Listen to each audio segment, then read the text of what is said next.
네, 지난 7일에 국토부에서 말을 했습니다. 함께 성장하는 희망의 대한민국 국토교통부에서 만들겠습니다. 이런 비전과 함께 2019년의 업무 계획을 발표를 했는데, 자, 오늘 강성욱 대표님과 함께 2019년 국토부의 주요 업무에 대해서 알아보도록 하겠습니다. 자, 대표님 어떤 게 있는지 전해주시죠. 네.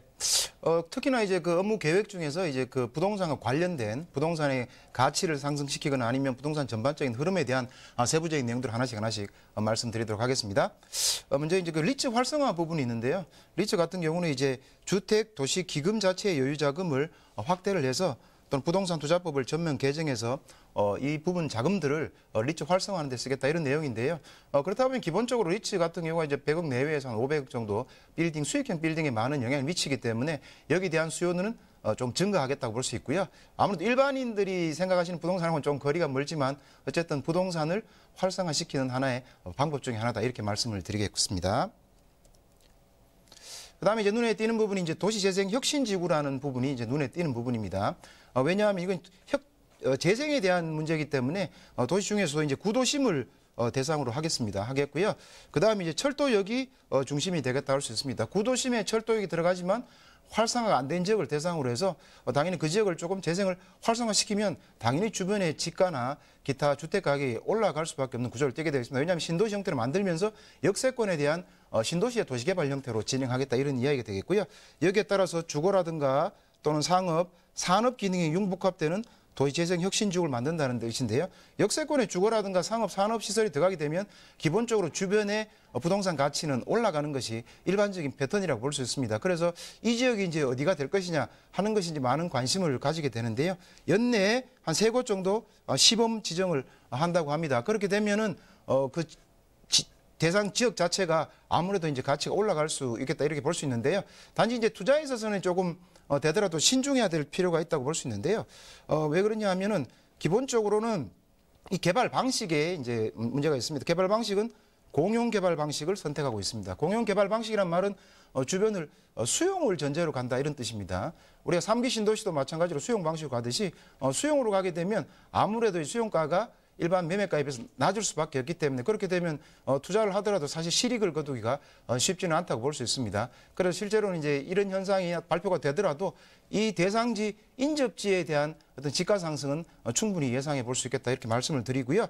기본적으로는 개발 이익을 환수하겠다. 그래서 원주민 재정착에 우선은 투자하겠다 이런 내용이 있습니다. 왜냐하면 수용당하는 원주민 같은 경우는 다른 곳에 살기가 조금 어렵기 때문에 원주민을 재정착하고 개발 이익을 환수하는 방향으로 진행하겠다. 이게 포인트가 되겠습니다. 그래서 이제 우리가 투자 측면에서 고려한다 그러면 그 내부 안쪽 지역보다는 그게 경계선 바깥 지역이 아무래도 투자하기에 괜찮은 지역이 되지 않을까 생각이 되고요. 이런 내용이 발표가 되게 되면 주변의 지가는 한 단계 올라갈 수 있는 그런 여력이 있다 이렇게 말씀을 드리겠습니다. 그다음에 이제 캠퍼스 그 첨단 산업단지에 대한 내용인데요. 우리가 캠퍼스 같은 경우도 하나의 이제 전체적으로 보면 일자를 볼 수 있습니다. 왜냐하면 캠퍼스, 대학 캠퍼스 내 학생들이라든가 또는 교직원들이 많기 때문에 이분들이 여러 가지 상업 활동도 하게 되지 않습니까? 그래서 주변에 인구가 몰리는 효과가 있는데요.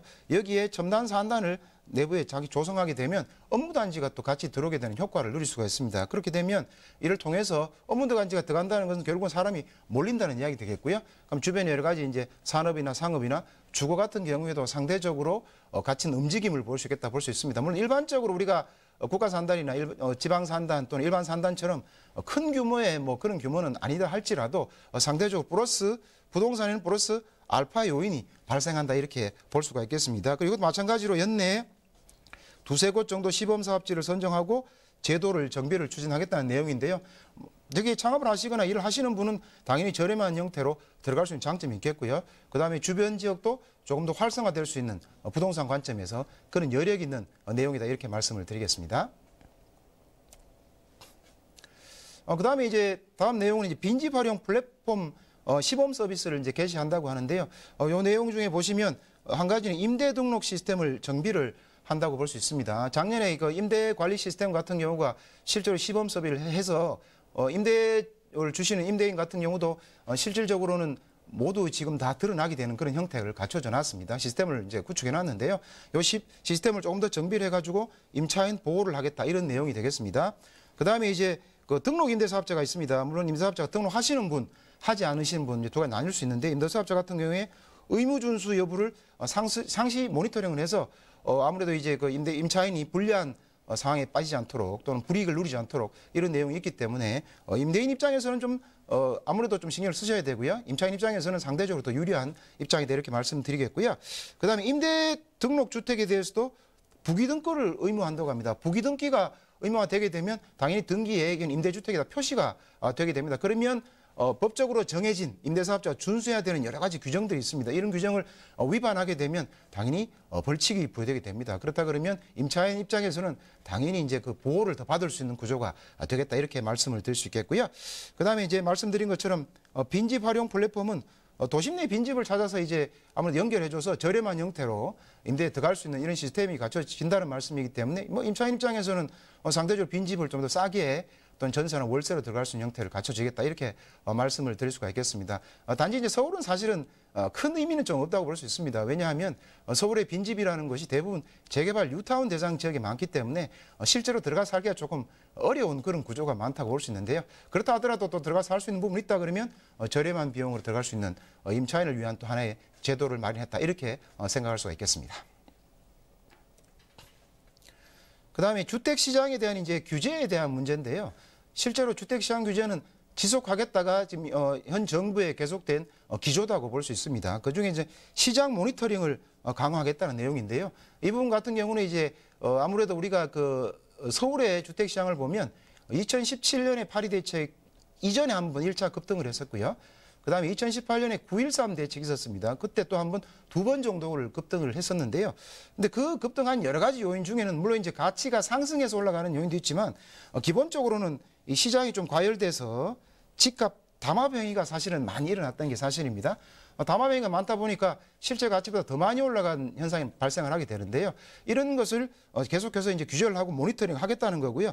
처벌 조항도 만들겠다는 내용입니다. 그렇게 되면 아무래도 담합 행위가 많이 줄어들 것으로 예상이 되고요. 그러면 시장 안정에도 많은 도움이 될 것으로 예상이 되는데요. 실제로 이제 말씀드린 것처럼 2018년 9.13 이전에 우리가 상승했던 요인 중에 큰 요인이 하나가 사실은 담합이 있었던 것도 사실이라고 인정할 수밖에 없습니다. 이 부분들은 실제로 가격이 그만큼 내려갔기 때문에 초에 말씀드렸지만 실제로 이제 우리가 이 부동산의 가격의 동향이나 이런 거 볼 때는 어쨌든 재건축 1차적으로 먼저 내려가고요. 일반 아파트, 강북 이후에가 이제 한 단계 한 단계씩 같이 반영이 되는 순차적으로 반영이 되는 이제 그런 구조를 띠고 있기 때문에 어쨌든 담합에 대한 처벌 조항은 신설해서 그만큼 하기가 어려운 구조가 됐다. 이렇게 말씀을 드리겠고요.